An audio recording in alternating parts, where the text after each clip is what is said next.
जय हिंद साथियों। आज के इस वीडियो में आपको हम बताएंगे पार्ट्स ऑफ स्पीच। यहाँ पर देखिए पार्ट्स ऑफ स्पीच जो होते हैं ये कुल जो है 8 प्रकार का होता है। एक होता है noun, pronoun, adjective, verb, adverb, preposition, conjunction और इंटरजेक्शन होता है।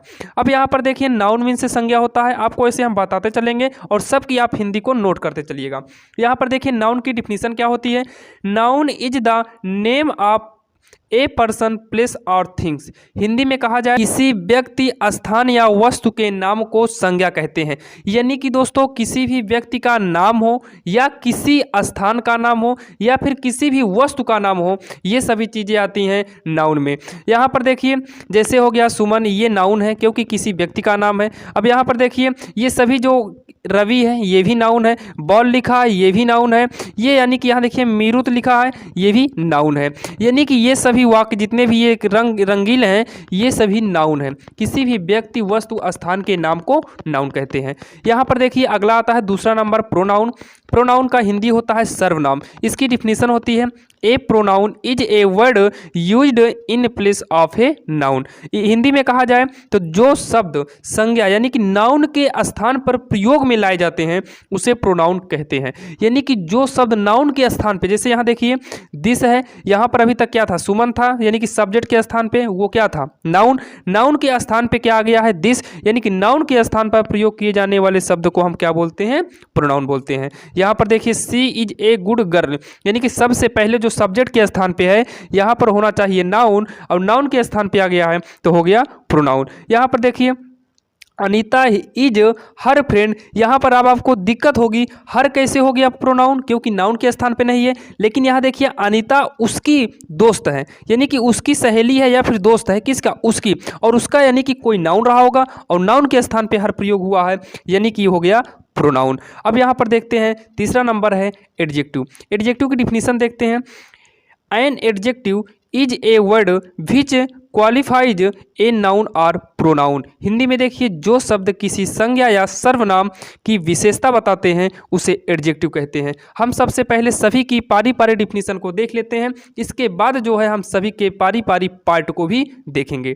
अब यहाँ पर देखिए क्या दिया है, जो शब्द किसी संज्ञा या सर्वनाम की विशेषता बताती है, यानी कि कोई भी नाउन या प्रोनाउन की विशेषता बताता है वो होता है एडजेक्टिव। जैसे यहाँ पर देखिए this is a white cow, cow क्या है, गाय है, गाय किसी का नाम है, यानी कि काउ यानी कि नाम है, तो गाय क्या हो गई, नाउन। और नाउन की विशेषता क्या बता रहा है कि गाय सफ़ेद है, यानी कि नाउन जो गाय है उस गाय की विशेषता क्या है, विशेषता है सफ़ेद गाय है। अब यहाँ पे देखिए द रोज इज रेड, गुलाब लाल है। गुलाब क्या है, नाउन है, क्योंकि हमको उसको छू भी सकते हैं, देख भी सकते हैं। नाउन की डिफिनीशन क्या होती है, इसको हम छू सकते हैं, देख सकते हैं, उसे भी नाउन कहते हैं। तो गुलाब को हम देख सकते हैं, छू सकते हैं, यानी कि गुलाब की खासियत क्या है, यानी कि उसकी विशेषता क्या है कि गुलाब लाल होता है। चौथे नंबर पे है वर्ब।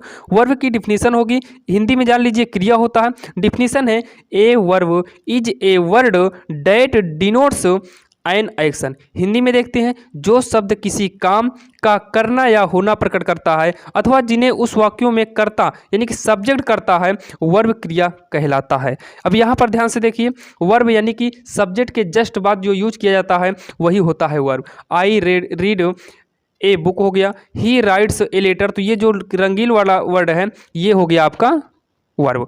अब यहाँ पर देखते हैं अगला नंबर है एडवर्ब। पांचवें नंबर पे क्या आता है, एडवर्ब आता है। अब यहाँ पर ध्यान से देखिए एडवर्ब मीन से होता है क्रिया विशेषण। इसकी डिफिनीशन होगी an adverb is a word which modifies a verb an adjective और अनदर एडवर्ब। अब यहाँ पर इसकी हिंदी जान लेते हैं।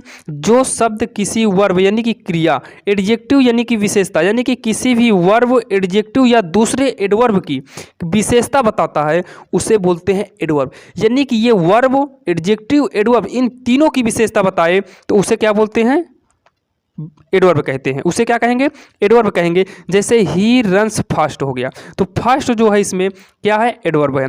सी सिंग्स वेरी स्वीट, तो वेरी इसमें क्या हो जाएगा, एडवर्ब हो जाएगा।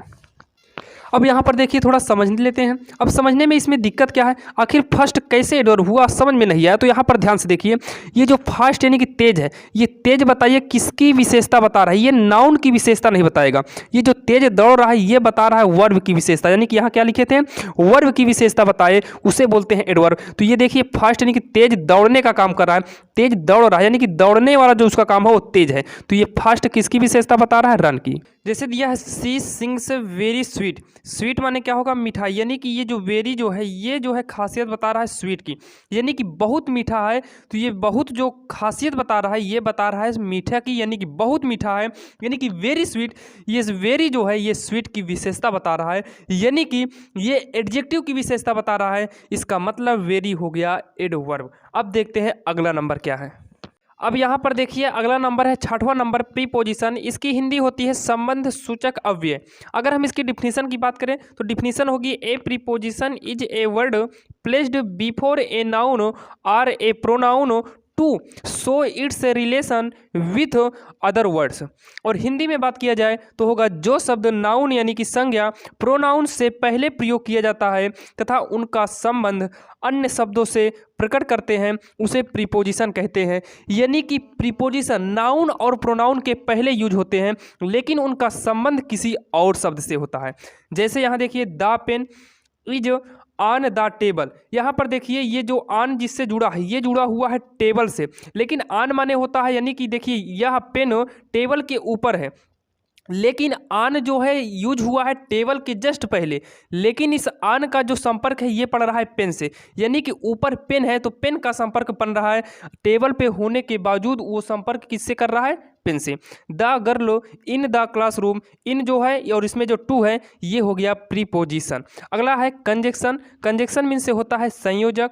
ए conjunction is a word which join two words or sentence, यानी कि सेंटेंस में वह शब्द जो शब्दों को या वाक्यों को जो शब्दों या वाक्यों को जोड़ता है, किसी दो वाक्य को आपस में जो जोड़ने का काम करता है उसे बोलते हैं संयोजक, यानी कि ये इसका काम है जोड़ना। जैसे यहाँ पर देखिए रेनू एंड सुमन, यानी कि सुमन और रेनू को जोड़ने का काम कर रहा है एंड, तो एंड हो गया कंजक्शन। यहाँ देखिए हेल्प हिम, सहायता करना उसकी है। इफ यू कैन, यदि तुम कर सकते हो तो, यदि तुम उसकी सहायता कर सकते हो तो कर दो। तो यहाँ पर देखिए इफ जो है ये जोड़ने का काम कर रहा है, यहाँ पर इफ हो गया कंजक्शन। अब देखते हैं लास्ट है इंटरजेक्शन। अब यहाँ पर दोस्तों ध्यान से देखिए, अगर आप जो है इसके आगे का पार्ट चाहते हैं तो डिस्क्रिप्शन में लिंक मिल जाएगा। यहाँ पर देखिए इंटरजेक्शन जो है इसकी परिभाषा होगी an interjection is a word which shows sudden feeling of the heart, of the heart, यानी कि फीलिंग। यहाँ देखिए सडन फीलिंग आ गया, फीलिंग माने अनुभव कहना, यानी कि वह शब्द जो हृदय से उठने वाले दुख, प्रसन्न, आश्चर्य आदि भावनाओं को प्रकट करते हैं उसे बोलते हैं इंटरजेक्शन, यानी कि विस्मयादि बोधक अव्यय। जैसे hurray we have won the match, alas he is fails, अरे वह फेल हो गया।